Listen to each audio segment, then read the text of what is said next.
প্রতিদিন সন্ধ্যায় কিছু না কিছু একটা নাস্তা তৈরি করে দেওয়া লাগে। আর আজকে সন্ধ্যায় আমি করেছি ছোলা ভাজি। গতকাল রাতে আমি ছোলা ভিজিয়ে রেখেছি। এখানে আমি হাফ কাপ করে 2 বার দিয়ে 1 কাপ ছোলা নিয়েছি। এখন আমি এটাকে পানির সাথে ভালোভাবে মিশিয়ে নিয়ে ভিজিয়ে রাখবো। ঢাকনা দিয়ে আমি এটাকে সারা রাত ভিজিয়ে রাখবো। সকালে 10টার দিকে আমি ছোলাগুলো ঢাকনা সরিয়ে দেখলাম ডাবল হয়ে গিয়েছে। এখন আমি এগুলোকে ভালোভাবে ধুয়ে নিব। আমার ছোলাগুলো ধোয়া হয়ে গিয়েছে। এখন আমি এটাকে লবণ দিয়ে ভালোভাবে সিদ্ধ করে নিব। সিদ্ধ করা হয়ে গেলে এখানে আমি একটা কড়াই বসিয়ে দিয়েছি আর তাতে পরিমাণ মতো তেল দিয়ে দিয়েছি। 4টা শুকনা মরিচ দিয়ে এটাকে ভেজে নিব। হালকা একটু কালার হয়ে আসলেই আমি অ্যাড করে দিচ্ছি তেজপাতা। তেজপাতাটাকে আমি একটু ছিঁড়ে ছোট করে দিয়েছি। একটু নেড়ে চেড়ে ভেজে নিব। এখন আমি এতে অ্যাড করে দিচ্ছি 2 থেকে 3টা মাঝারি সাইজের পেঁয়াজ কুচি।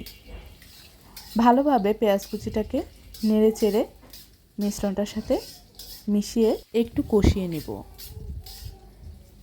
এখন আমি এতে অ্যাড করে দিচ্ছি আস্ত দারুচিনি এবং 4টা এলাচ।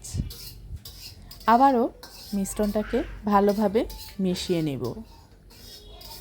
খেয়াল রাখবেন এই পর্যায়ে চুলার জালটা লো মিডিয়াম হিটে রেখেই রান্নাটা করতে হবে। এখন আমি এতে অ্যাড করে দিচ্ছি 1 চামচ পরিমাণ আদা বাটা এবং 1 চামচ পরিমাণ রসুন বাটা। অ্যাড করে দিচ্ছি হাফ চামচ পরিমাণ ভাজা জিরার গুঁড়া।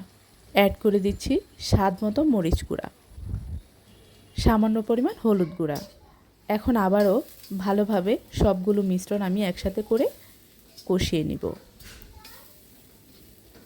এখন আমি এতে অ্যাড করে দিচ্ছি সিদ্ধ করে রাখা ছোলাগুলো।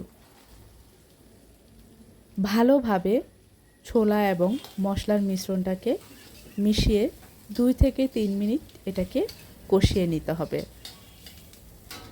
কোনোভাবেই চুলার জাল হাই হিটে দেওয়া যাবে না, তাতে করে কড়াইতে লেগে যেতে পারে এবং একটা পোড়া পোড়া স্মেল আসতে পারে, যেটা খেতে ভালো লাগবে না। এখন আমি বুট সম পরিমাণ পানি দিয়ে ভালোভাবে নেড়েচেড়ে 5 থেকে 7 মিনিট এটাকে জাল করে নিব। এর ফাঁকে আমি দিয়ে দিচ্ছি স্বাদ মতো লবণ। লবণটা আপনারা একটু প্রথমেই কম দিবেন, কারণ যেহেতু ছোলা সিদ্ধ করার সময় আমরা লবণ দিয়েছি, তাই পরিমাণটা বুঝে শুনে দিবেন। কম হলে পরবর্তী সময়ে অ্যাড করা যাবে। যখনই ছোলাটা বলক চলে আসবে তখনই আমি আবারও অ্যাড করে দিচ্ছি সামান্য পরিমাণ ভাজা জিরার গুঁড়া, তাতে করে স্মেলটা খুব ভালো আসবে। এভাবে ছোলা রান্না করলে আপনারা রেস্টুরেন্টের ছোলার স্বাদ পেয়ে যাবেন ঘরেই। এখানে ছোলাটা রান্না করা হয়ে গিয়েছে। এখন আমি তুলে এটাকে পরিবেশন করব।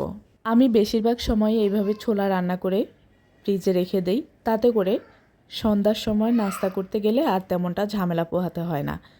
এখন আমি এতে অ্যাড করে দিচ্ছি সামান্য পরিমাণ পেঁয়াজ কুচি এবং অ্যাড করে দিচ্ছি সামান্য পরিমাণ শসা কুচি। আমার আজকের এই রেসিপিটি যদি আপনাদের ভালো লাগে, তাহলে যারা ফেসবুক পেজ থেকে দেখছেন প্লিজ আমার পেজটিতে লাইক ও ফলো দিয়ে কমেন্টস করে জানাতে ভুলবেন না কেমন হয়েছে। আর যারা ইউটিউব চ্যানেল থেকে দেখছেন প্লিজ আমার চ্যানেলটি সাবস্ক্রাইব করে আমার পাশে থাকবেন। এখন আমি এতে অ্যাড করে দিয়েছি লেবুর রস। এই ছোলাটা খেতে এতটাই মজা আর এতটাই সুস্বাদু, আপনারা না খেলে বুঝতে পারবেন না। ছাড়াও যারা ওয়েট লস করার চিন্তা করছেন, আপনারা কিন্তু সন্ধ্যার নাস্তা হিসাবে এই ছোলার নাস্তাটি রাখতে পারেন। আজ এই পর্যন্তই। আল্লাহ হাফেজ।